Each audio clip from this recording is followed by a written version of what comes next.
Good morning, ma'am. Good morning, classmates. My name is Casey Pearl Bermun Pedraza, and this is my report about physical development in middle adulthood, 40 to 65 years old. Objectives: explain the physical, biological in middle adulthood and their consequences. Introduction: middle age comes with new physical challenges, from wrinkles to hearing loss to weight gain. This lesson examines many of the signs of aging that are common in middle adulthood and how people can fight middle age and weight gain. What is physical development? Physical development includes both growth and the ability to use muscles and body parts for a particular skills.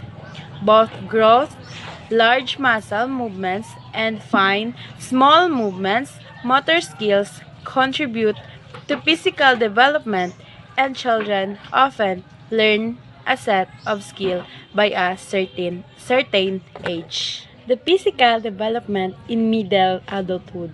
Normal psychological changes in middle adulthood. There are few primary biological physical changes in midlife. There are changes in vision, hearing, move joint pain, and weight gain. Hearing loss is also exacerbated by cigarette smoking, high blood pressure, and stroke. Skills of physical development. Walk a 2-inch balance beam easily. Jump over objects. Jump down several steps. Jump rope. Coordinate movements for swimming or bike riding. And lastly, show an even perceptual judgment. What are the signs of physical development in middle adulthood? Other changes include decrease in strength coordination, reaction time, sensation, and fine motor skills. Also common among middle adults are the conditions of presbyopia and presbycusis. Presbyopia means nahihirapan siyang bumasa, and presbycusis nahihirapan na siyang makadinig. Kumbaga, medyo nabibingi na siya. So, exercise is a powerful way combat the changes we associate with aging. Exercise builds muscle, increases metabolism, helps control blood sugar, and increases bone density and relieves stress. That's all. Thank you and God bless.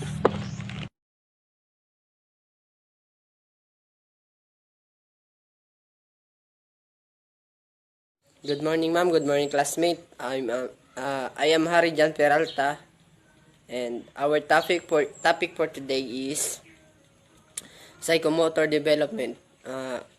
Psychomotor development under in middle adulthood, 40 to 65 years old. So for our learning objectives, number 1, define psychomotor. Enumerate the stages in psychomotor development and give the importance of psychomotor development. So let's define the middle adulthood, 40 to 65 years old. Middle adulthood ages 40 to 65 years old and is characterized by decline in vision, hearing, and immune system functioning. Which is decline in vision. Ibig sabihin, nawawala na yung paningin mo pag umabot ka o lumagpas ka sa ganitong edad, which is 40 to 65 years old. And also, hearing, decline in hearing. Nawawalan ka na rin ng pandinig. And also, immune system functioning, which is mahina na yung immune system mo at madali ka na lang makapitan ng mga sakit. And now these are the 4 development of middle adulthood 40 to 65 years old.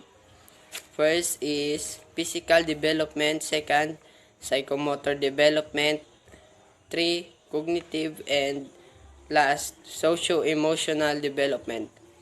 But I am only focusing in psychomotor development. So let's define what is psychomotor development. So, psychomotor development refers to the changes in a child's cognitive, emotional, motor, and social capacities from the beginning of life. So, ibig sabihin is, yung development ng child ay nagbabago din base sa nakikita niya sa paligid niya at syempre habang tumatagal yung panahon is nade-develop din ng every child yung kanilang motor skills, yung emotional, especially is kapag nakikipag-socialize sila sa iba, ay nade-develop talaga nila yung kanilang paglaki. And also, changes in motor. And syempre kapag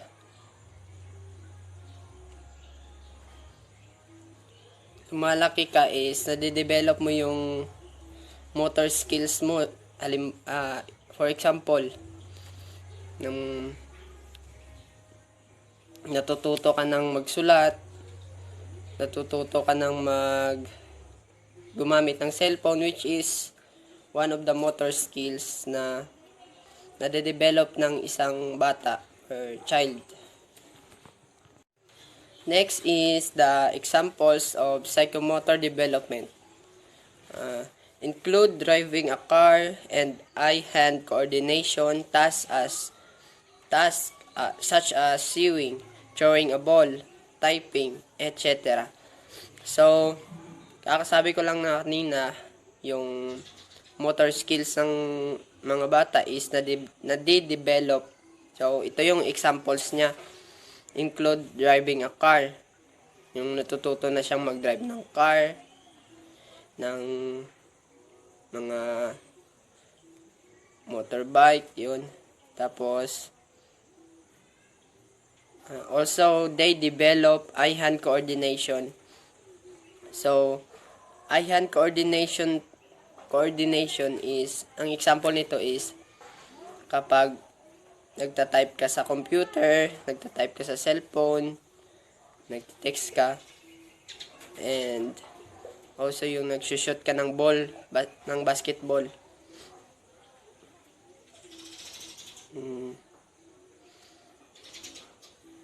Yun. And another example is yung nagsusulat ka. Eye and hand coordination. So, let's talk about the psychomotor skills. First is psychomotor ability. May be measured by accuracy or speed or reaction time. The task is repeated with non-dominant hand and assesses motor speed, manual dexterity, and lateralization. So, maybe measured by accuracy or speed. So, psychomotor ability is binibase nila kumbaga sa accuracy ng isang tao or sa speed. When you call accuracy is kung gaano ka asintado, ganun, or gaano mo kakabisado ang isang bagay, yun. Or speed, and also kung gaano mo ito kabilis gawin. Or so yun, kung gaano mo ito kabilis gawin, which is yun yung reaction time mo. The task is repeated with non-dominant hand and assesses motor speed, manual dexterity, and lateralization. So yun nga, binibase lang nila sa accuracy or speed mo. All in all, your reaction time. So the psychomotor development has the three stages. First is the cognitive, second associative, and last the autonomic. So first is the cognitive, slow and choppy movement whereby the patient has to think about the movement before attempting it. Meaning literary sa mga nararanasan na ito ng may mga edad. For example, lolo mo na naligo or maliligo. So, pag-iisipan niya muna kung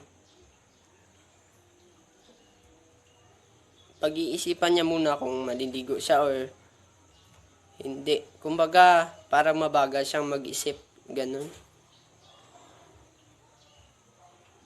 Pag-iisipan niya muna bago niya gawin. Yun yung pagkagets ko. Next is the associative. The movement requires less thinking about it and is more fluid. However, the movement is not a permanent process. So, the movement require less think. So, ito yung kabaliktaran naman ng cognitive, which is less think. And it has more fluid. However, the movement is not permanent process. And kumbaga, less think is pag ano yung nasa isip niya is gagawin niya talaga. And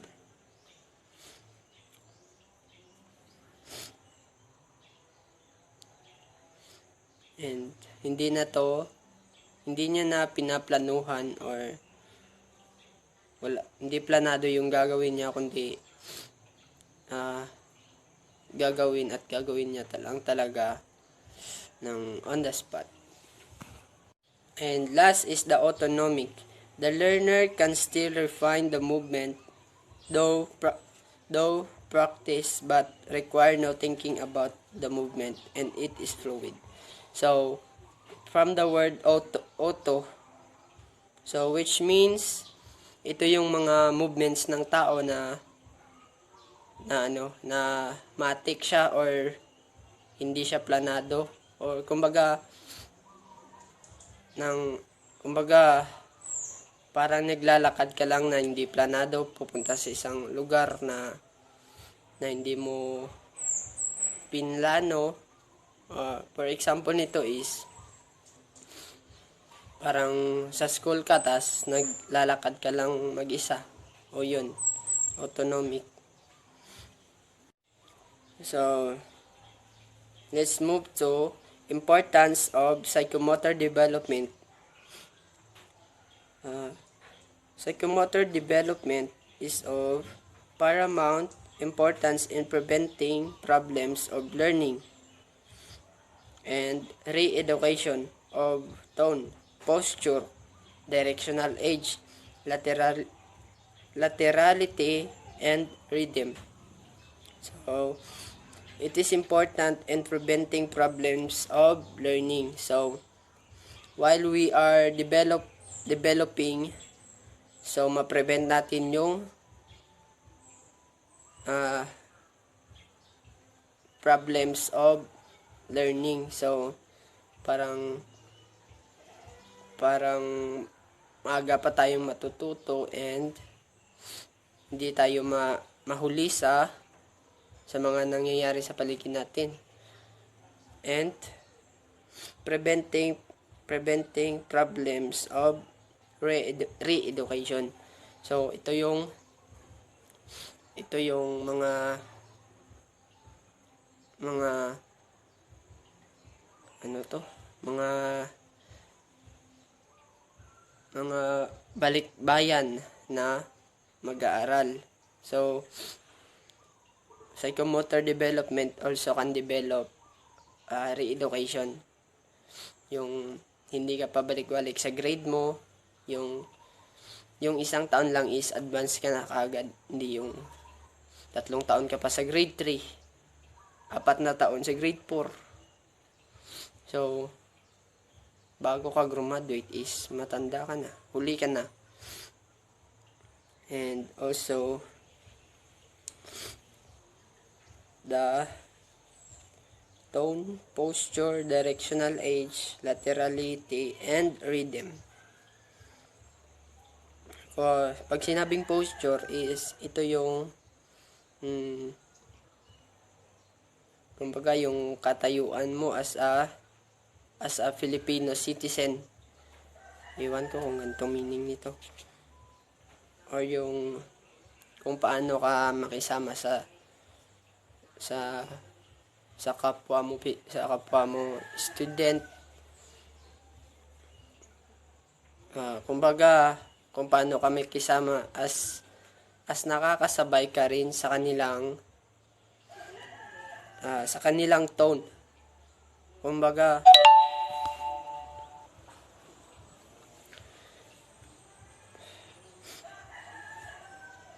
Kumbaga yung posture mo is defined as kung paano ka nakakasabay sa tone ng mga nasa paligid mo or sa society. As is, the education offered to a human being is to show the relationship through the movement of your own body, taking into account their age and body culture. So, ang edukasyon na in-offer sa bawat tao is to show the relationship through the movement of your own body.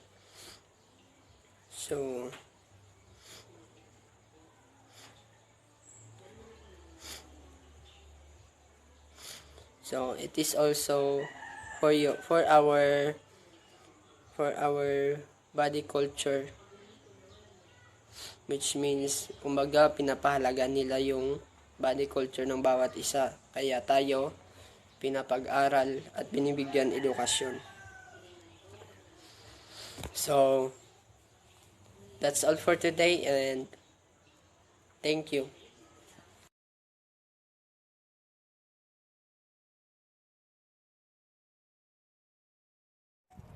Good morning everyone. So for this video, we are going to discuss about middle adulthood cognitive development. But before we start our discussion, let me introduce myself. I'm Shelami A. Perocho, BTVTED first year student. And here is our learning objective. Describe cognitive and intellectual changes during adulthood. So during middle adulthood, or also known as midlife, the aging process become more apparent. Adults in midlife age witness continued cognitive development, which many individuals becoming experts in a particular area of study or occupation. Though the brain has already reached maturity, the demands of life produce both cognitive gain and losses in this stage of development.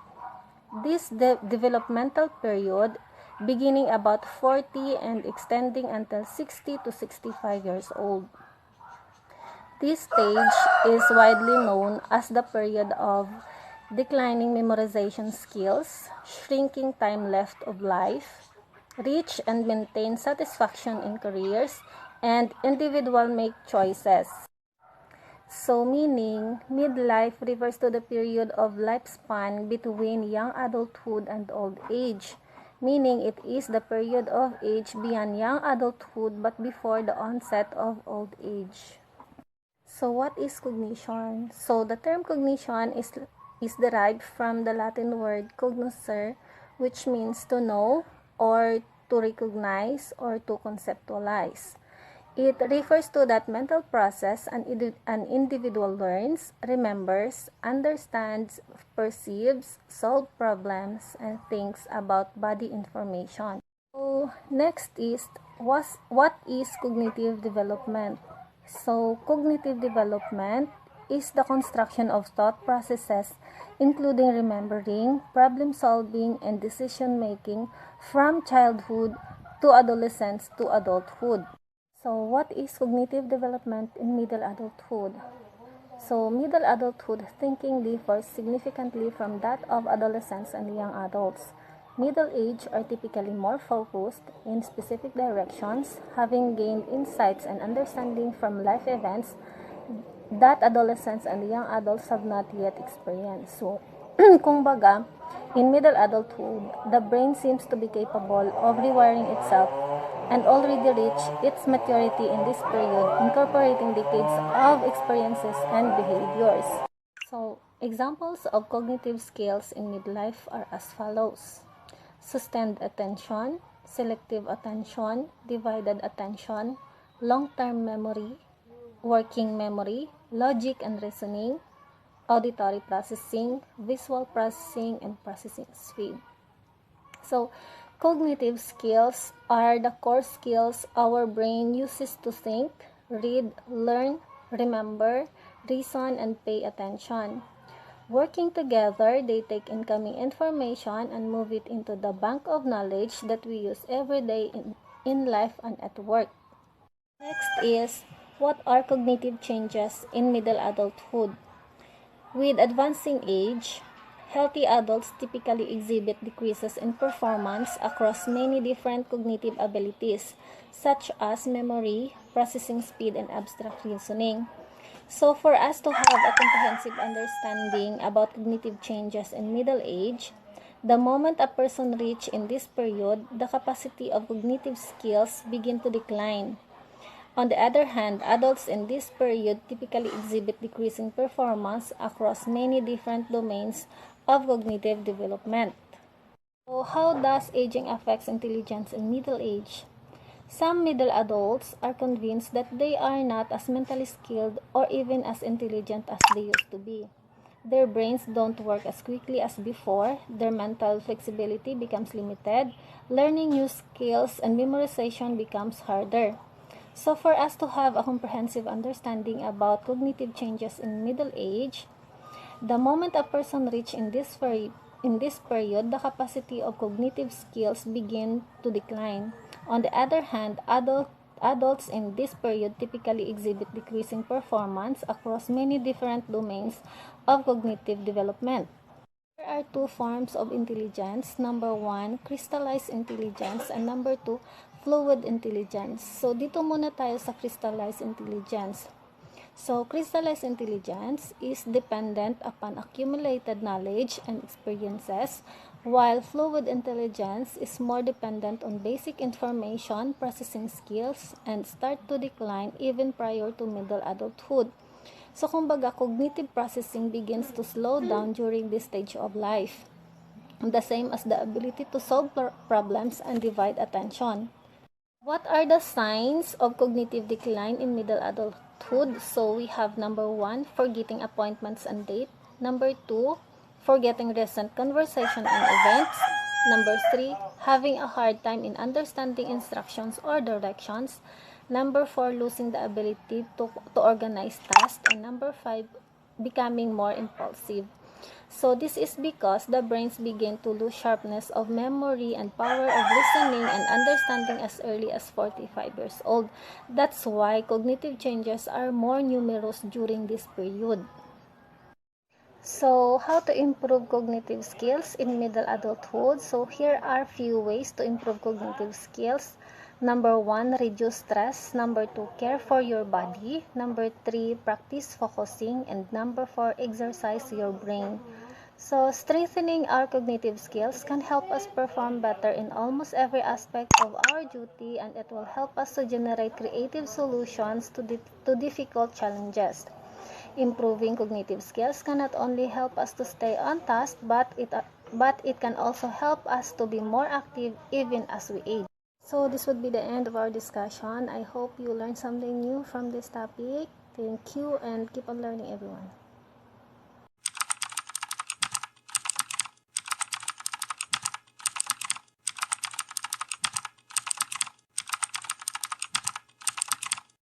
What you learn to do and analyze emotional and social development in middle of adulthood.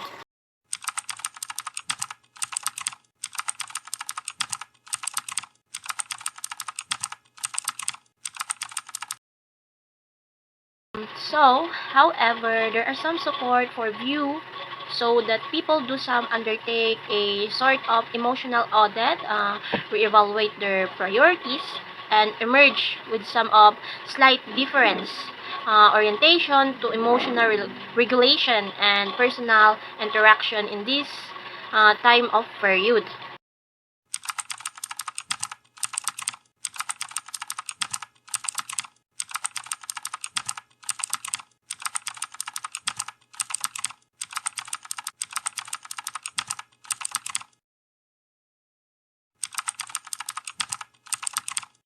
As we all know, Erikson theory is based on an idea that we call epigenesis, meaning that development is a progress and that each individual must pass through the 8 different stages of life, all while being influenced by context and environment. Each stage form the basis for the following stage, and each transition to the next marked by crisis which must be resolved.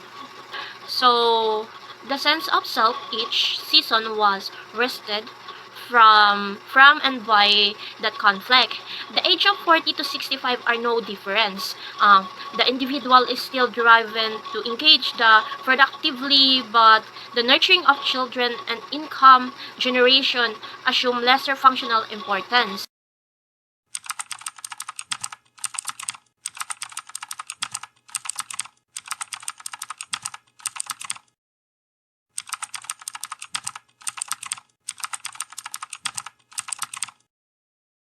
Generativity versus stagnation. In Erikson characterized of the fundamental conflict of adulthood. It is the seventh conflict of famous 8 season of men in 1950, and negotiating this conflict to result in the virtue of care.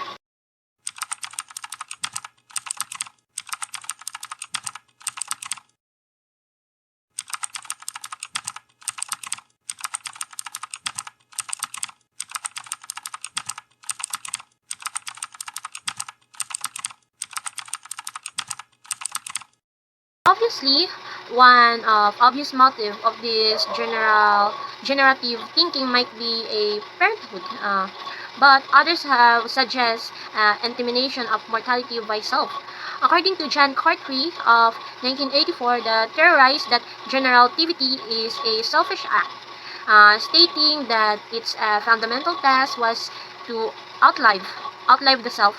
He viewed that generativity as a form of investment. However, a commitment to a belief in the species can be taken into numerous directions, and it is probably correct to say that most of modern treatment of generativity treat it is collection of a phase or aspect that encompassing creativity, productivity, and commitments and interpersonal care, and so on and so forth.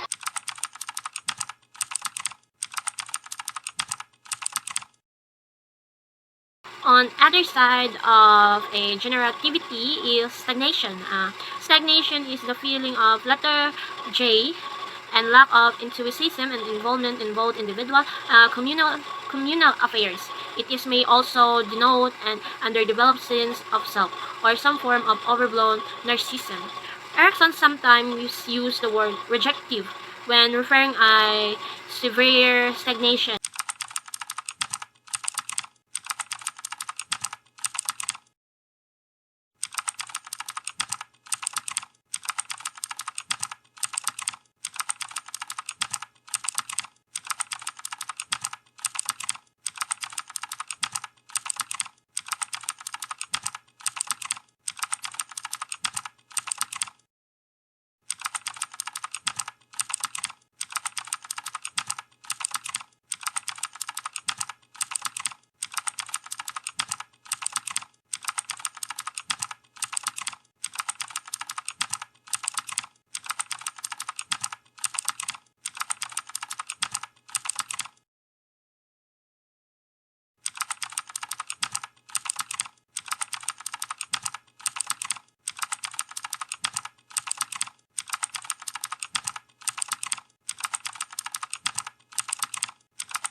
So for Levinson theory is known as the state of crisis view.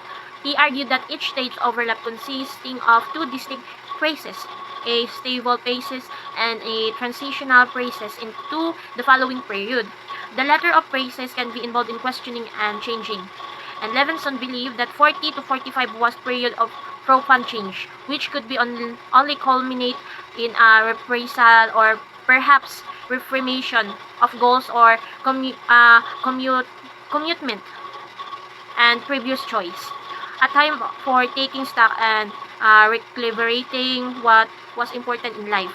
Levinson would argue that much wider range of factor is involved primarily or work and family would affect this taking stock, what he had achieved or what he had not, what he thought important but had brought only a limited satisfaction.